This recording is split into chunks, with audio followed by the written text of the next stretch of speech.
नमस्कार। द देसी अड्डा पर आपका स्वागत है। मैं हूं राकेश तिवारी। देखिए, बिहार के सुपौल में एक बड़ा पुल हादसा हो गया है और इस हादसे में बताया जा रहा है कि एक व्यक्ति की मौत हो चुकी है, जबकि 40 लोगों के दबे रहने की खबर है। पुल हादसे के बाद प्रशासन के लोग 2 घंटे तक उस जगह पे नहीं पहुंचे, न कोई राहत पहुंचाया जा सका और इसके लिए स्थानीय लोगों में विरोध है। अभी चुनाव का समय है, नेता टिकट की मारामारी में लगे हैं, प्रशासन के लोग चुनाव की तैयारियों में लगे हैं और जनता का हाल कौन लेगा। इस सुपौल में जो ये पुल हादसा हुआ है, उसके बाद सरकार भी निशाने पर है। राजनीति तो अब शुरू होगी। सुपौल में ये पुल की राजनीति अब शुरू हो जाएगी, क्योंकि 3 वर्षों में बिहार में 11 पुल गिर चुके हैं। अगर आंकड़ों पर नजर डालें तो वर्ष 2023 में ही बिहार में 5 पुल गिर चुके हैं। भागलपुर में जो भागलपुर और सुल्तानगंज को जोड़ने वाला अगवानी सुल्तानगंज पुल पिछले साल जब गिरा तो राजनीति में बवाल मचने लगा। यह पुल 2 बार गिर चुका है। 4 जून को यह पुल अचानक ढह गया। निर्माणाधीन इस पुल को एसपी सिंघला कंस्ट्रक्शन कंपनी बना रही थी और 2 बार यह पुल गिर गया।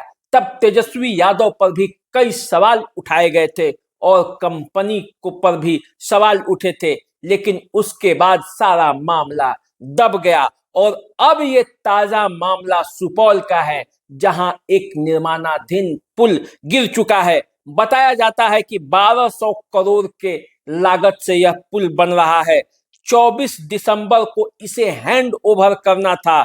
ट्रांस रेल कंपनी इस पुल को बना रही थी और अचानक पुल के 3 पिलर नंबर 50, 51 और 52 के ढहने की खबर है। बताया जाता है कि जिस समय यह पुल ढहा उस समय मजदूर वहां काफी संख्या में मौजूद थे और वे पुल के निर्माण में लगे हुए थे। बताया जाता है कि बिहार में पिछले 3 वर्षों में यह 11वां पुल है जो गिर चुका है। अगर आंकड़ों पर नजर डालें तो वर्ष 23 में 5 पुल गिरे थे। 16 मई को पूर्णिया जिले के वैसी में दुमुहानी धारा पर निर्माणाधीन पुल गिरा था। 19 मार्च को सारण जिले के महानदी के एक पुल ढह गया था। जुलाई 2020 में गोपालगंज जिले में 263.47 करोड़ के लागत से बना पुल ढह गया था। यह पुल उद्घाटन के मात्र 29 दिनों के बाद ही ढह गया। मुख्यमंत्री नीतीश कुमार ने इस पुल का उद्घाटन किया था। अब ये पुल जो बिहार में गिर रहा है, इसको लेकर सरकार निशाने पर है, क्योंकि बिहार में पुल गिरने का यह सिलसिला पिछले कई वर्षों से चल रहा है। तो क्या यह भ्रष्टाचार नहीं है?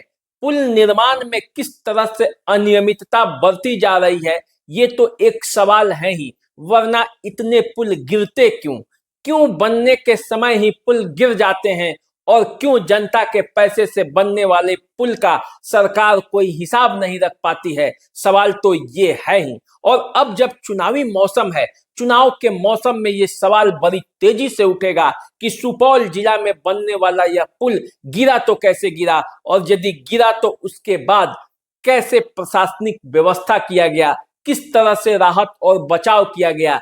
चुनाव के समय में नेता जब अपने टिकट के लिए मारामारी कर रहे हैं, जब प्रशासन चुनाव की तैयारियों में लगा हुआ है, तो ऐसे में जनता का सुध ही कौन लेगा? जिसके वोटों से ही ये सरकार बननी है, जिनके पैसे से ही ये सरकारी अफसरों के वेतन मिलता है, तो उस जनता को असुरक्षा में छोड़कर किस तरह से ये पार्टियां और ये प्रशासन जुटा हुआ है, उसका एक वानगी सुपौल में जो पुल ढहा है उसके बाद आप देख सकते हैं।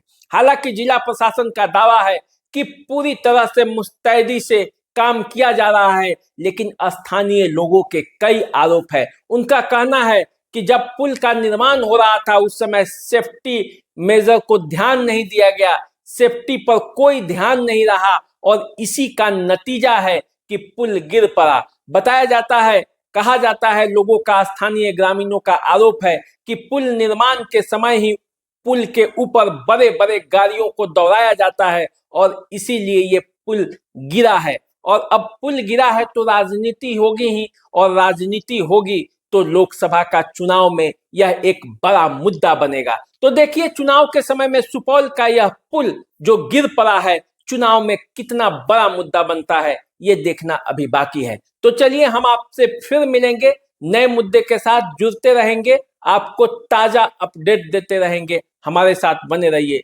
देखते रहिए द देसी अड्डा। नमस्कार।